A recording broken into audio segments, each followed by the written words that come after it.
E aí, quando você vai para a Simpla, eu lembro quando eu entrei na Simpla, tinha 10 mil, menos de 10 mil, acho que era 5 mil eventos simultâneos. Quando eu saí, a gente chegou a bater 30 mil eventos simultâneos. A empresa cresceu? Cresceu. Mas não precisava de crescer isso tudo para ter multiplicado por 6 vezes o volume de eventos. A tecnologia conseguia escalar. Uhum. E aí, por ter essa facilidade de escala, eu acho que a startup ela sempre olha para isso. Então, quando eu trabalho em empresas de tecnologia, startups, elas sempre falam máquinas de vendas, já utilizam até por causa do livro Receita Previsível, previsibilidade de vendas, escalabilidade. E quando a gente fala de empresa mais tradicional, muitas vezes ela está acostumada com um mercado que às vezes tem insaturado, então ela recebe muita demanda e sempre foi daquele jeito. Recente, abrindo a minha consultoria de vendas, que até é a empresa que eu estou trabalhando, então já vai pincelando aí os spoilers que a gente combinou ali na última fala, eu fui fazer uma pesquisa com pessoas que eu sabia que já tinham contratado consultorias de vendas. E aí uma das coisas que ele falou, esse é meu amigo, ele tem uma empresa gigante lá em Contagem, aí ele falou, Diniz, eu não dou conta de atender todo mundo que me liga. Eu falo, caramba, que doideira, bicho. Como assim, né? Que a gente vê mais, pelo menos em startup, vê mais o contrário, você está desenvolvendo mercado, criando mercado. E ele é um processo totalmente diferente, só que é uma cultura comercial diferente. Você chega numa startup, tem um café, é igual aqui é igual o Google, né? Você chega aqui, tem um cafezinho ali, tudo bonito.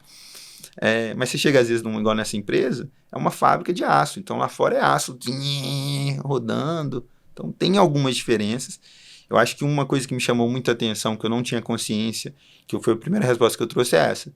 Numa startup e numa empresa menor, você pode ter mais cabeça, eu acho que é mais fácil você ter um olhar de dono. Pode ser que algumas outras empresas grandes, provável que ainda tenham, que elas separam por unidades de negócio e tudo mais. Mas em empresas maiores, às vezes você é mais centrado por processo. Isso é difícil, pelo menos para mim. Você usou um termo que me dá até arrepio, que é o tal da máquina de vendas. E não é pela máquina de vendas em si, porque a gente entende que em startup, né? Tive a oportunidade de gerenciar algumas startups também, a gente vê que é isso mesmo, né? Você tem um modelo escalável, você tem um modelo previsível, você tem um modelo que você consegue dimensionar ali, né, o impacto de cada ação que você está fazendo, porque está sendo planejado para isso. É o que você falou, na tradicional, né? Você muitas vezes não sabe o que fez chegar naquele resultado, e é um emaranhado de coisas que você tem que mexer em muitas para poder pensar que aquilo ali vai gerar resultado.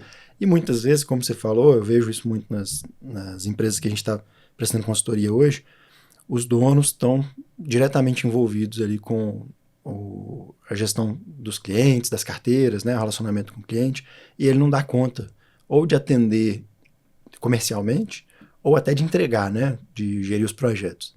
E aí, hoje, quando você vai, 90% das empresas vão falar assim, cara, preciso montar minha máquina de vendas, né, achando que ele vai conseguir, de alguma forma, automatizar. E aí vem uma questão que eu queria te perguntar a sua opinião.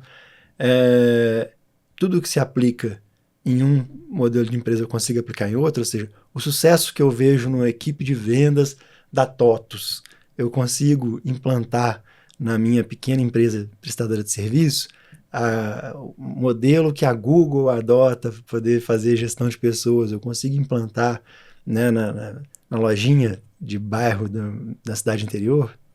Não, isso é loucura. Tem gente que acha e tem gente que vende isso, porque as pessoas procuram fórmulas mágicas também, né? Igual para emagrecer. Emagrece em 20 minutos, um tanto de gente compra. Agora, faça um processo, é mais difícil de vender. Exato.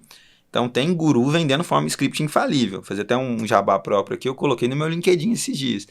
O guru prometeu lá, se você fizer o curso dele, vai aprender um script infalível de vendas. Eu falei, nossa senhora, se isso existir, nem precisa existir mais ninguém. Coloca ali na inteligência artificial, ela vai aprender e vai fazer.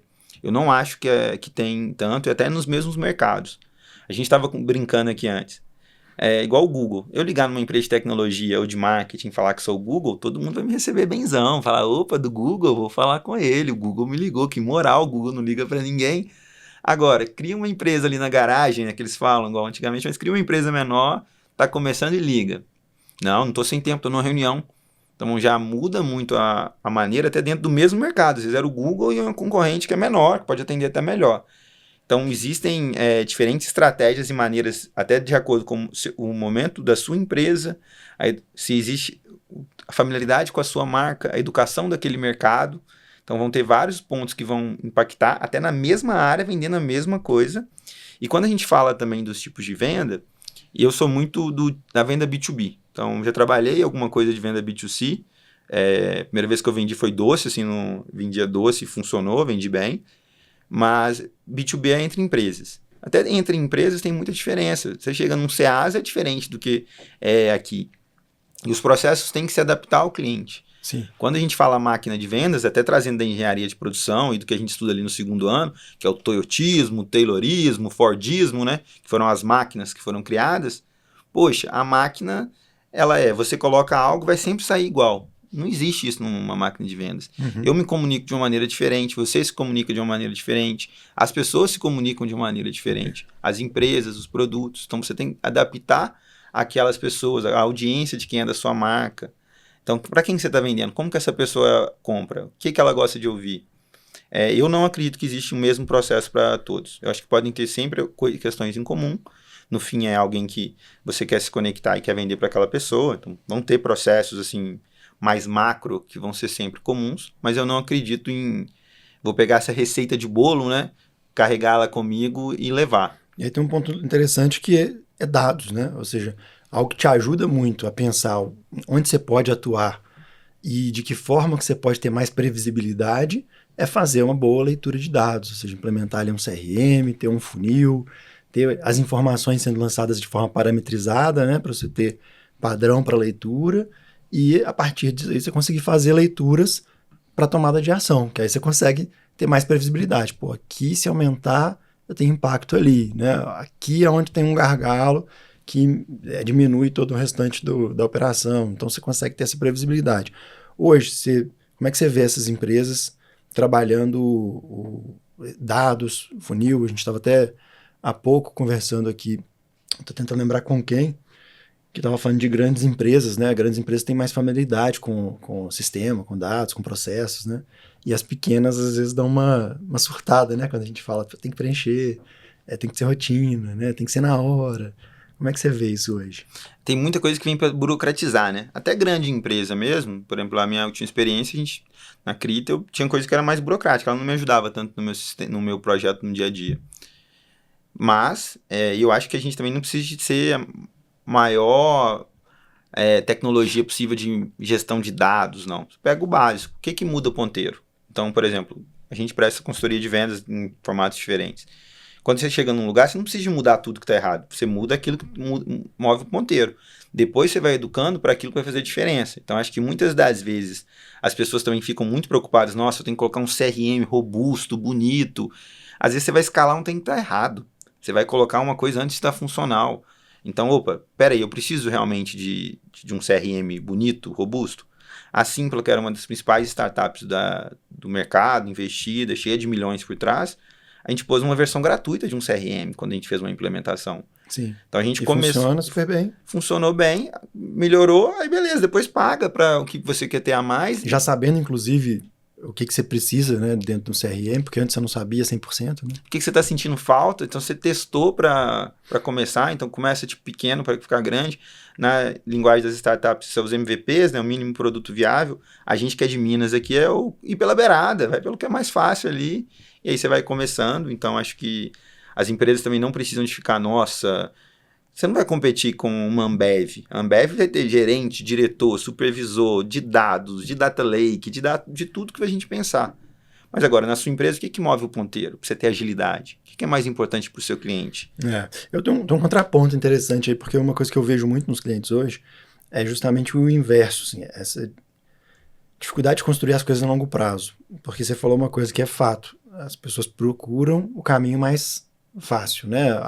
A fórmula pronta, a maquininha, né? Aquilo que não vai demandar muito deles e que traz um resultado mais imediato. E eu penso que hoje é um vício, principalmente para mim que trabalho muito com os pequenos, né? Acho que você também acaba atendendo o pequeno ali para o médio, né? Ele muitas vezes ele quer esse caminho mais fácil. E um caminho mais fácil, na cabeça dele, muitas vezes é justamente esse caminho que mexe o ponteiro, né? Ou seja, você entra, o cara quer saber quanto que vai aumentar nas vendas, né? Eu lembro de uma consultoria que a gente conheceu que eu prometia 30% de aumento nas vendas em 3 meses. E aí tinha uma fórmula, né, para poder fazer isso e tinha também as pegadinhas para você não conseguir depois acionar esse recurso, né? Essa devolução do dinheiro. Letra pequena, né? ali, né? Que assim, você fez tudo mesmo que era impossível fazer tudo, né? Mas o ponto justamente às vezes tem coisas que a gente precisa perder um certo tempo, né? Ou seja, burocratizar num determinado momento, para que a gente consiga ter o básico de processo rodando para ser previsível. Porque senão você trabalha só com sprints, né? Você faz agora, o ponteiro mexe, daqui a pouco o ponteiro volta. Aí você tem que fazer um esforço grande de novo para o ponteiro mexer de novo, né? Então, acho que um caminho que eu vejo muito de encurtar ou diminuir, talvez não é encurtar, mas de diminuir o esforço, diminuir a tração que precisa fazer para poder mexer o ponteiro, como você diz, e eu adoro esse termo, é ter o básico bem feito, né? A base bem sólida ali para poder dar fomentar, né? Esse movimento mais de inércia, né? De vendas. Tô contigo, porque se a gente pensar só no mover o ponteiro no sentido do final do mês, né, aquela loucura, vai ser sempre uma coisa... Sempre apagando incêndio, né? Vai ser sempre apagando incêndio. Se você está construindo um prédio, mas tem um lugar pegando fogo, você vai estar apagando incêndio em vez de estar construindo seu prédio. Então, você tem que... Não pode deixar pegar fogo, não.